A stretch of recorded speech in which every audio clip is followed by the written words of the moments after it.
अस्सलाम वालेकुम। आज का हमारा टॉपिक है bovine viral diarrhoea. Bovine viral diarrhoea हमारे पास क्या है? एक मिकोजल डिजीज़ होती है, ठीक है। मिकोजल डिजीज़ इसे क्यों कहते हैं? बेसिकली बोवाइन वायरल डायरिया की हमारे पास दो सब टाइप्स होती हैं, दो बायोटाइप्स होती हैं, एक टाइप 1 और एक टाइप 2। जो टाइप 1 होती है वो नॉन साइटोपैथिक होती है। क्या होती है? Non cytopathic. नॉन साइटोपैथिक हम किसी भी ऐसी चीज़ को कहते हैं जो सेल्स के अंदर कोई भी पैथोलॉजिकल चेंजेस ना कॉज करे, यानी सेल की मॉर्फोलॉजी को वो बिल्कुल डिस्टर्ब ना करे, उसे हम कहते हैं कि ये नॉन साइटोपैथिक है। फिर दूसरी फॉर्म कौन सी है? Cytopathic virus. साइटोपैथिक वायरस कौन सा होता है? जो सेल की मॉर्फोलॉजी को चेंज कर दे, सेल के अंदर पैथोलॉजिकल कंडीशंस कॉज कर दे, उसे हम कहते हैं साइटोपैथिक है। तो बोवाइन वायरल डायरिया की हमारे पास दो सब टाइप्स, दो बायोटाइप्स हैं। कौन सी? Type 1 and type 2। टाइप 1 जो है वो नॉन साइटोपैथिक और टाइप 2 साइटोपैथिक। सो जब एक दफ़ा जो है वो नॉन साइटोपैथिक वायरस हो जाता है, वो इतना जो है, जब एनिमल या कैटल जो है नॉन साइटोपैथिक से इन्फेक्टेड होती है तो वो परसिस्टेंट इन्फेक्शन को डेवलप कर लेती है, लेकिन उसके अंदर डिजीज़ इतनी डेवलप नहीं होती। लेकिन जब लेटर वो साइटोपैथिक वायरस वाले सब टाइप से भी एक्सपोज हो जाती है तो एक बहुत जो है वो स्वेयर फैटल डिजीज़ जो है वो उसके अंदर हो जाती है। अब ये फैटल डिजीज़ जो है इसे हम कहते हैं कि म्यूकोजल डिजीज़ है, यानी म्यूकोजल डिजीज़ जो है वो बोवाइन वायरल डायरिया की एक फैटल फॉर्म है, जिसके अंदर पहले नॉन साइटोपैथिक वायरस से जो था वो इन्फेक्शन हुआ था, उससे डिजीज़ नहीं डेवलप हुई। फिर उसी एनिमल का साइटोपैथिक वायरस से एक्सपोजर होने की वजह से उसके अंदर म्यूकोजल डिजीज़ फैटल किस्म की डेवलप कर जाए, तो इसे हम कहते हैं कि बोवाइन वायरल डिजीज़ जो है इस वजह से एक म्यूकोजल डिजीज़ है। फिर इसे जो है वो पेस्ट वायरस यानी कॉज करता है, यानी बोवाइन वायरल डायरिया का वायरस इसे कॉज करता है, ठीक है। इसके बाद ये जो है मेनली रूमिनेंट्स की डिजीज़ है। रूमिनेंट्स के अंदर ये कैटल को अफेक्ट करती है। कैटल को ऑलमोस्ट ऑल एजेस पे जो है वो कैटल को अफेक्ट कर सकती है, लेकिन मोस्ट इंपॉर्टेंटली किस एज पे करती है? 8 मंथ से 2 ईयर्स की कैटल को ज़्यादा इफेक्ट करती है। किस एज पे?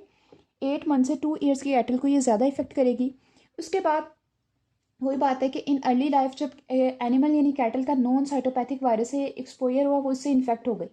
इसके बाद उसने क्या किया? उसने परसिस्टेंट इन्फेक्शन डेवलप कर लिया, ठीक है, इन्फेक्शन डेवलप कर लिया, लेकिन उसकी डिजीज़ इतनी कोई फैटल किस्म की डेवलप नहीं हुई, ठीक है। तो लेटर उसका एक्सपोजर हुआ साइटोपैथिक वाली फॉर्म से। साइटोपैथिक वाली फॉर्म से एक्सपोजर होने के बाद उसने जो है वो डिजीज़ डेवलप कर ली, जो एक मिकोजल डिजीज़ है, ठीक है।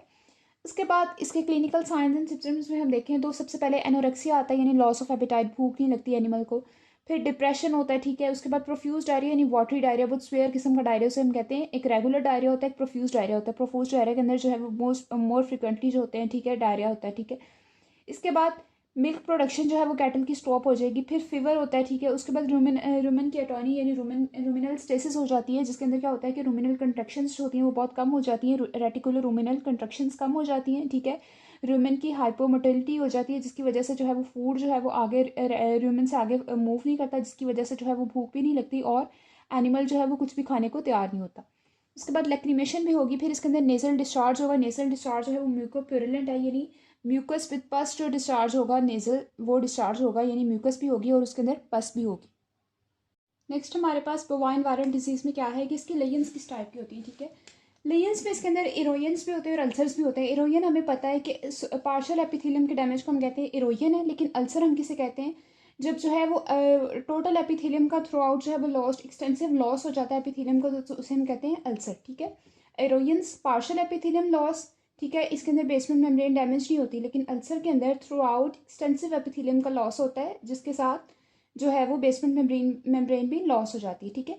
अब इरोयन और अल्सर्स किसके होंगे? टंग के, ठीक है, जिंजवा के, फिर पैलेट के, इसोफेगस के, रूमेन के, एबोमेजम के और हूव्स के, करोनरी बैंड्स के, ठीक है। बाकी सारी चीज़ों का हमें पता है। हूव्स के करोनरी बैंड्स क्या होते हैं कि हूव्स का वो पोर्शन, ठीक है, हूव का करोनरी बैंड वो पोर्शन होता है एक जो जहाँ पे जो हेयर प्रोड्यूसिंग स्किन है और जो हूव की जो अपर लेयर है उसकी जहाँ पे अटैचमेंट होती है वहाँ पे करोनरी बैंड हूव का होता है, ठीक है। क्या होता है? हूफ का करोनरी बैंड कहाँ होता है? जहाँ पे लोअर लिम्ब की जो हेयर प्रोड्यूसिंग स्किन है उसकी जहाँ पे जंक्शन हो रही होती है हूफ की अपर लेयर के साथ, वहाँ पे होता है हूफ का करोनरी बैंड। तो इरोइन और अल्सर इन सब के हो जाएंगे, ठीक है, इस बोवाइन वायरल डिजीज के अंदर, ठीक है। इसके बाद इंटेस्टाइन के अंदर क्या होगा? इंटेस्टाइन के एपिथेलियम के अंदर क्या होगा? नेक्रोसिस हो जाएगी ओवर द गार्ट। गार्ट हमारे पास क्या होता है? गट एसोसिएटेड लिम्फॉइड टिश्यू, ठीक है। गट एसोसिएटेड लिम्फॉइड टिश्यू जो होता है, गार्ट जो होता है वो माल्ट का ही पार्ट होता है, ठीक है। मार्ट क्या होता है? Mucosa associated lymphoid tissue. Mucosa associated lymphoid tissue के अंदर ये सारे गार्ड बार्ट वगैरह आते हैं, ठीक है। तो अब जो जहाँ पे गार्ड होगा, गट एसोसिएटेड लिम्फोइड टिश्यू जो होता है इसके अंदर इम्यून सेल्स होते हैं, ठीक है, बी लिम्फोसाइट्स, सी लिम्फोसाइट्स होते हैं, ठीक है। वो वहाँ पे मैक्रोफेजेस होते हैं जो वहाँ पे इम्यून फंक्शंस को मैनेज कर रहे होते हैं। तो गार्ड जहाँ पे होगा एपिथेलियम की, वहाँ पे नेक्रोसिस हो जाएगी ओवर द गार्ड, ठीक है।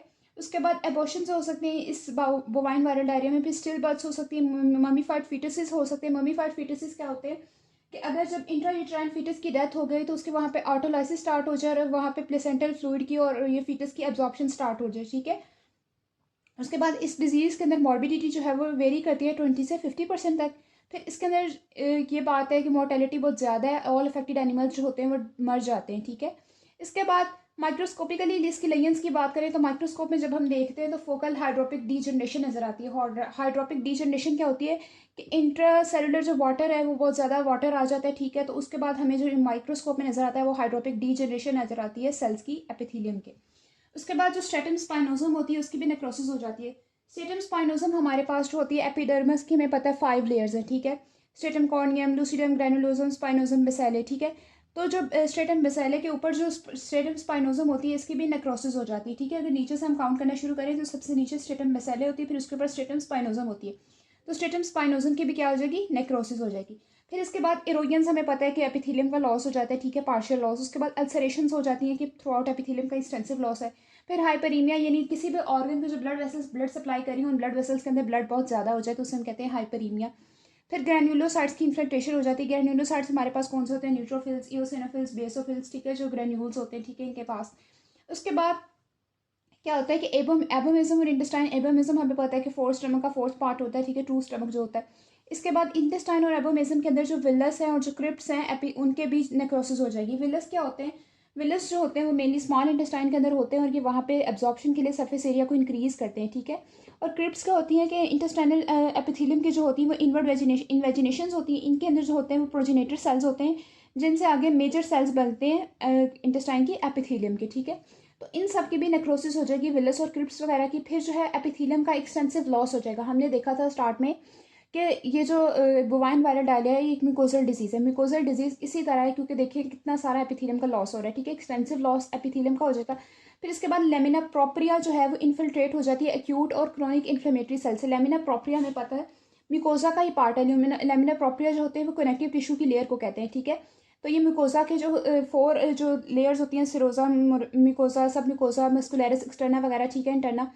तो उनके अंदर जो होती है मिकोजा के आगे जो पार्ट्स होते हैं उनके अंदर लेमिना प्रोप्रिया होती है। लेमिना प्रोप्रिया क्या होता है, कनेक्टिव टिश्यू की लेयर होती है, ठीक है। तो ये भी वो जो मिकोजा की लेमिना प्रोप्रिया होगी वो भी किस चीज़ से इन्फ्लेटेट हो जाएगी, एक्यूट और क्रॉनिक इन्फ्लेमेटरी सेल से। फिर इसके बाद पेयर्स पैचेस क्या होते हैं, पेयर्स पैचेस होते हैं स्मॉल इंटेस्टाइन के अंदर जो होते हैं वो लिम्फॉइड फॉलिकल्स होते हैं, ठीक है, उन्हें हम कहते हैं पेयर पैचेस। तो पेयर्स पैचेस के अंदर भी जो लिम्फोसाइट्स हैं, क्योंकि इसके अंदर लिम्फॉइड फॉलिकल्स होते हैं तो इसके अंदर लिम्फोसाइट्स होंगे। लिम्फोसाइट्स की भी एक्सटेंसिव नेक्रोसिस हो जाएगी। क्या हो जाएगी, पेयर्स पैचेस जो हैं इनके अंदर जो लिम्फोसाइट्स या लिम्फॉइड फॉलिकल्स हैं उनकी भी एक्सटेंसिव नेक्रोसिस हो जाएगी।